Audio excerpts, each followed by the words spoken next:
भारत माता की जय, बोलो वंदे मातरम, बोलो मैं अपनी भारत माँ से प्यार करता हूँ। देखेंगे फिल्म? नहीं बोल सकते, तुम्हारी औकात नहीं है बोलने की, तुम्हारे नाम पे फतवे जारी हो जाएंगे। आप जिस दिन भारत माता की जय बोल के ट्विटर निकाल दोगे ना, फिल्म की टिकट हाउसफुल हम करवाएंगे। इसी भारत माँ के लोगों ने तुम्हें फर्श से अर्श पे पहुंचाने का काम किया, और तुमने क्या किया? हमारी भावनाओं को ठेस पहुंचाया, हमारी भावनाओं को ठेस पहुंचाया लगातार। आज समय हम अपनी पीढ़ी को तुम्हारी मूवियां नहीं देखने देंगे। हम अपने पीढ़ी को बताएंगे कि ऐसे एक्टरों की मूवियां कभी नहीं देखनी। नमस्कार साहब, जाकिर साहब, मैंने आपका प्रोग्राम बहुत बार टीवी पे देखा था। मेरा नाम गोविंद तिवारी है, मैं कॉलेज में प्रोफेसर हूँ।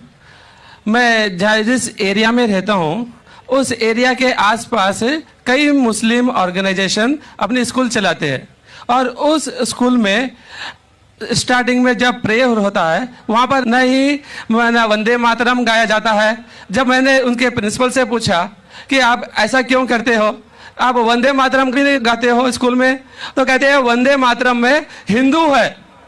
और उनकी स्कूल में, कई स्कूलों में हिंदी भाषा ही नहीं है, हिंदी ही नहीं पढ़ाया जाता है। और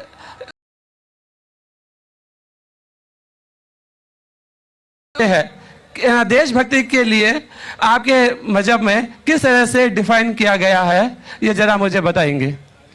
भाई साहब ने एक सवाल पूछा है कि वो कई बार मेरे प्रोग्राम सुनते हैं टेलीविज़न पे, और कहा है कि एक इलाका है जहाँ कई मुसलमान स्कूल है लेकिन वहाँ वंदे मातरम नहीं पढ़ाया जाता है, हिंदी नहीं पढ़ाया जाता है, क्या सही है? और आपके मज़हब में, इस्लाम में देशभक्ति के बारे में क्या कहा गया है? पहला सवाल कि मुस्लिम स्कूल में वंदे मातरम क्यों नहीं कहा जाता। हमें ये देखना चाहिए कि कोई भी गाना या कोई भी चीज़ आप कहते हैं उसकी मानी क्या है।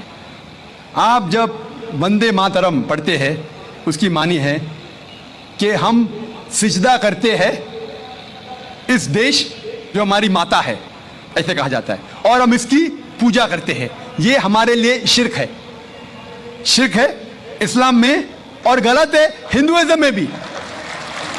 हिंदुइज्म में भी आपको इबादत सिर्फ करना चाहिए एक खुदा की, धरती की नहीं। तो हिंदुइज्म में भी गलत है, क्रिश्चियनिटी में भी गलत है, इस्लाम में ही गलत है। लेकिन आम हिंदू अपने मज़हब को नहीं जानते, अपनी मजहबी किताबें नहीं पढ़े हैं, इसीलिए कोई भी आप गाना गाते हैं अगर उसके मानी खुदा के खिलाफ है, अल्लाह सुब्हानहू व तआला के खिलाफ है, भगवान के खिलाफ है, तो ऐसा गाना गाना गलत है। आपने मुझे शुरुआत में नमस्ते कहा, नमस्ते, नमस्ते के क्या मानी है भाई साहब, आप बोल सकते हैं? नहीं पता क्या मानी है? माइक्रोफोन ऑन कीजिए जरा भाई साहब का।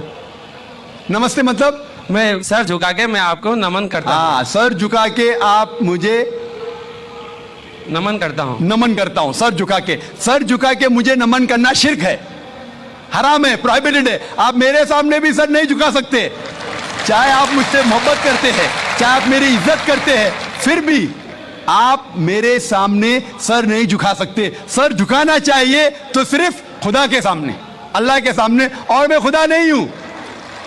आप जानते हैं, आप मेरी इज्जत कर सकते हैं, मेरी बात जो मैं कहता हूं उसके ऊपर अमल कर सकते हैं, लेकिन आप मेरे सामने सर नहीं झुका सकते। इसीलिए मैं जवाब में आपको कहूंगा अस्सलामु अलैकुम, आप पे सलामती हो, आप पे सलामती हो। आप समझे ना, मैं आपके सामने झुक नहीं सकता हूं। ये सिर झुकेगा तो सिर्फ अल्लाह के सामने, सिर्फ खुदा के सामने। तो आपने बड़प्पन में मुझे कहा, लेकिन अगर गलत चीज कहा तो मैं वापस से जवाब नहीं दे सकता हूं, क्योंकि मैं जानता हूं जो लोग नहीं जानते वो ऐसे हरकत कर सकते हैं। मिसाल के तौर पे 1 महीना पहले मैं जब बॉम्बे एयरपोर्ट पे था तो एक औरत, हिंदू खातून, मुझे पूछी कि आप डॉक्टर जाकिर नाइक है? Are you doctor Zakir Naik? मैंने कहा जी। ओ, मैं आपका रोज प्रोग्राम देखती हूँ, मैं दुबई से 25 साल के बाद मुंबई में आ रही हूँ, 25 साल के बाद हिंदुस्तान में आ रही हूँ। उसके सिर पे टीका था, हिंदू औरत थी, बोलती मैं आपके प्रोग्राम देखती हूँ, और बहुत अल्हम्दुलिल्लाह तारीफ करने लगी। सारी तारीफ अल्लाह की है, मैं कुछ भी नहीं हूँ।